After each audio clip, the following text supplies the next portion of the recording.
Papa John's CEO makes what seemed to be a business oriented about the NFL and those protests cutting into sales. Next thing you know, he's hugely popular with Nazis. No, not only popular, he's declared the official pizza of the white Aryan race. How does he find himself in that position where he has to make a stand against Nazism? Stupidity. I mean, he should know better as a CEO. Never wander intentionally into a conversation that involves politics. Because in politics, especially what's happening in the States, you have for or against.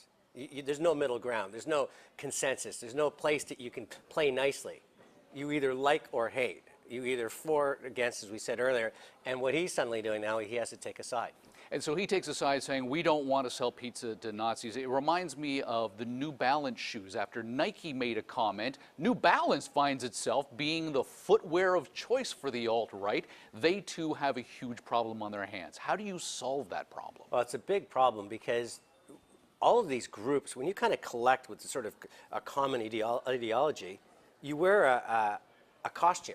You identify yourself. So in their case, New Balance shoes, they got the Hager khakis, they got the Fred Perry polos, and now they're carrying in the tiki torches, and they're going, so how do you do it? You have to very quickly try to get in front of it. It's tough, though, because social media behind is creating this attack on you. The herd's moving. You have to say, hey, I'm not part of that. I have nothing to do with it. Here's my values. Please don't buy my product. But you get attached to the company that keeps you. Back in the olden days of radio, it was said that if you got one letter of complaint, that was the equivalent of 1,000 people who shared that view. But in this day and age of social media, what's the ratio? Because as a company, I would be inclined to dismiss a lot of the pushback on any given us versus them type of issue because it's just that much easier to complain today. You want to ignore it because you know, especially nowadays with this sort of fire hose of information coming at you, that'll quickly disappear. So you want to you would love to just put the ostrich, stick your head in the sand, but you can't because your shareholders, the people that are within the public forum, your human resource people saying you have to come out and make a statement. And what you do is you're just putting kerosene on the fire. What this thing that looked like it was going to smolder out suddenly explodes again because now the CEO has to weigh in. And again, the last place they want to do is bleed into politics because it's almost impossible to escape once you're there. So how do you put the kibosh on that fire? Well, you got to step in front. You got to say these are our values. You got to, if you possible, refuse even selling to that group.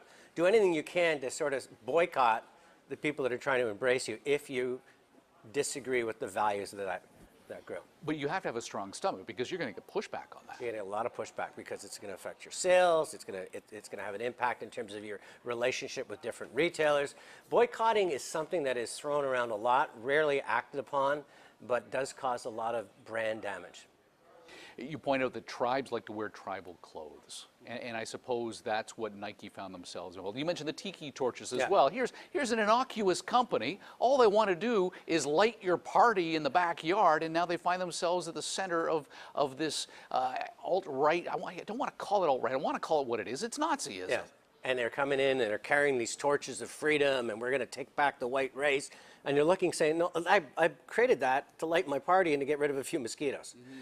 And that causes a problem as well because you have to kind of weigh in. In that case, because the CEO didn't come out, I probably would have suggested just nobody's going to connect it to. Let it run its course. But again, once you're involved, you have to make a statement. And once you make a statement, people start saying, why are you even attached to this thing? And next thing you know, again, it creates an erosion of trust in who you are and what you stand for. Does Papa John's recover from this? Well, Papa John's, I mean, the great social media, if you've been following it, saying, first of all, they got to make a better pie. Their pizza's not that great. So the spotlight was shone upon them on a political related issue, and it ended up being actually about the company itself, not the politics. Well, that's the whole thing. Start off, why is your sales so lousy? Well, let's blame the NFL and they're not nipping and the ratings because we're the official pizza of the NFL. They get caught in this whole thing. And Crossfire Hurricane's a mess.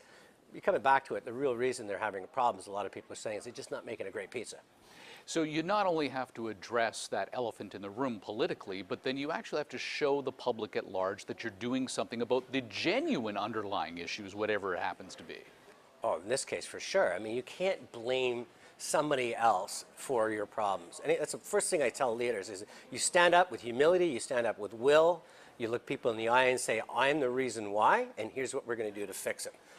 That's lesson number one in leadership. The opposite of that is what Papa John's did, was saying, oh, it's not my fault that our sales are falling. It's because the NFL didn't nip this knee bending in the bud a year and a half ago.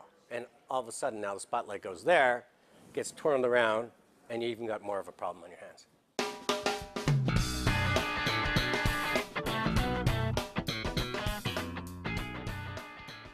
Still ahead, Martin Rea co-founder Rob Wildeboer on his latest profit report and why he's not worried about Donald Trump's America First policy.